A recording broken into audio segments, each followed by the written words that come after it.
توبه د پیغلې د خوی خبره زه پیغله وم جنسي اړیکې مې نه درلودې مګر بیا هم حامله شوم. السلام علیکم ګران دوستانو، ستړي مه شئ، هیله لرم چې جوړ روغ به یې. که غواړئ پوه شئ نو دا ویډیو تر اخره راسره وګورئ. یوه نجلۍ چې د یوه 15 کلن ماشوم مور ده د خپل ماشوم د زیږون په اړه داسې ادعا کړې چې هیڅوک به پرې باور ونه کړي. یوې ځوانې نجلۍ حیرانوونکې ادعا کړې. هغه وایي زه پیغله وم، جنسي اړیکې مې نه درلودې مګر بیا هم حامله شوم. په متحده ایالاتو کې یوه نجلۍ چې د یو 15 کلن ماشوم مور ده د خپل ماشوم د زیږون په اړه داسې ادعا کړې چې هیڅوک به پرې باور ونه کړي.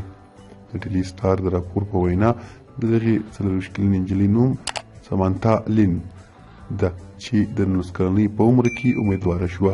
اوس هغه ادعا کوي چې هغه تر امیدوارۍ کېدو پورې پیغله وه او هغې هیڅکله په خپل ژوند کې له کوم سړي سره جنسي اړیکه نه ده لرلې. د دې سربیره هم هغه امیدواره شوه او زوی یې وزیږوه چې هغه اوس 15 کلن دی. د راپور له مخې سمنتا د ټیک ټاک په یوې ویډیو کې د دې نه منونکي ادعا کولو سره وویل چې هغه مهال مې د خپل هلک ملګري سره ژوند کاوه مګر موږ هیڅکله جنسي اړیکې نه درلودې.